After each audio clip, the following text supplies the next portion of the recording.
seventh grade, I just stopped being as happy as I was in the sixth grade. Just life wasn't the same. Like overall, just not happy. Oh, veggie burgers again, chicken and rice again, hot dogs again. Like some things just became depressing. Like just not. Why am I happy? I'm just not happy.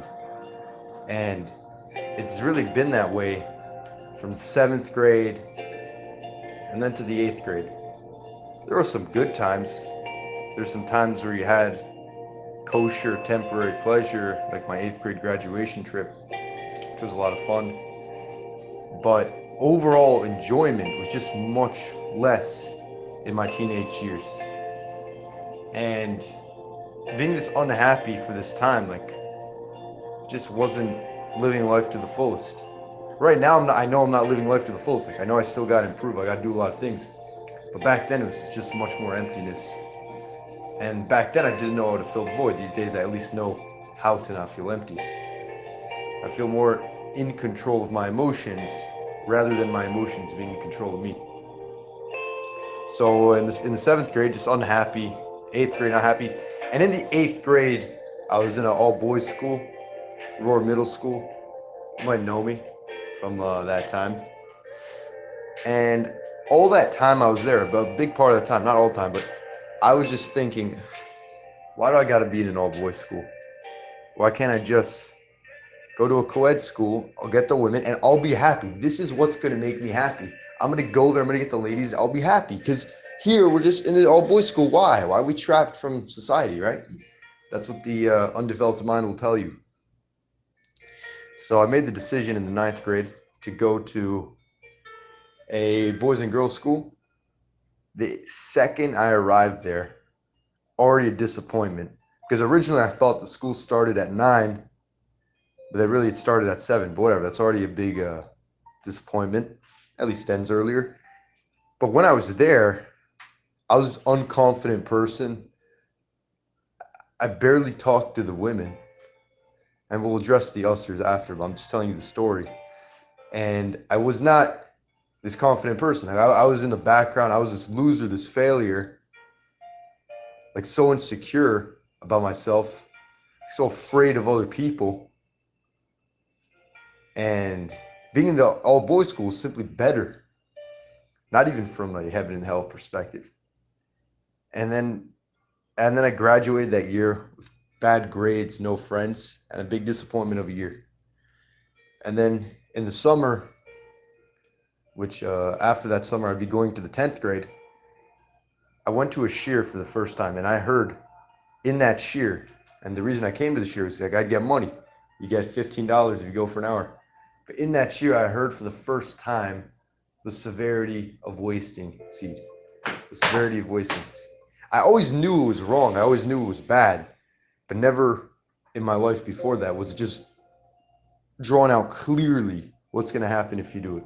Clearly how bad it is, serial killing. I never saw it likened to serial killing before. I never even heard anyone discuss it. And when people don't address the problem, that is the biggest problem. So therefore, when the problem was addressed and I heard about it for the first time, I was scared, terrified to fap that night, and I didn't.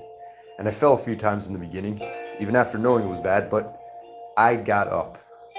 I kept going because I knew it's like, let's say a house is burning down, you're running out, you fall down. Are you just going to stay there and let the fire catch up to you because now it's less of a chance to get out? No, you got to get up from the ground and still run out. And that's really how it is here. There's no room for despair. There's plenty of time for despair once someone's literally burning in hell. But right now in this temporary world, I think you got to turn that around. And when I've been quitting the fapping, I've becoming this much happier person, this much more grateful person. Suddenly veggie burgers, ketchup and cheese just taste great. It's good. This is food. I have a refrigerator. Back then they would have to bury food in the ground just so it doesn't rot. They need it deep in the ground just because it's a little colder under the surface of the earth. These days you have a refrigerator. You get meals 3 times a day. A bed to sleep in, it's not a stack of hay. And comfort that people take for granted. The Gemara says, who's rich? One of the people says, someone who has a bathroom in his house. Just go to the bathroom instead of walking out to the field in the middle of the night and then having to dig a hole there. You might hear a snake hiss. People take stuff for granted, but it's not always, that's not the biggest problem. The problem is what causes them to take things for granted. And I think it's when you do much bigger sins, you're going to do small things and not care about it. Like when someone wastes seed, why would they care? They forgot to say a bracha. I'm entitled to eat, right?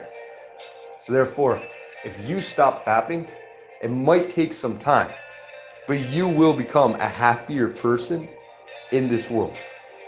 And let's say no fap would make you miserable, it would still be worth it. Because the next world, you'd be happy forever. And that's not even the case here. B'Shem Hashem Na'aseh v'Natzliach, we're very excited to offer you the new Bezrat Hashem app 3.0. It's a newer, faster app, full of Torah, lots of Kedusha by the shiurim that we do, myself, Rav Ephraim, Rav Chaim, where you'll have also newer features where you're able to use the app while you're using other applications on your phone. You'll be able to share the lectures directly from the app. You'll be able to donate online and support our Kiruv and our Torah work that we're doing. And the most exciting feature is that you'll be able to actually ask questions directly on the app and get answers from the rabbis directly from the app. This is something unprecedented, and Baruch Hashem will be able to offer it. Thank you again for all of your support. Check it out. Make sure you have the kosher Torah that will re-energize your neshama each and every single day. Call to B'chava Tzlacha.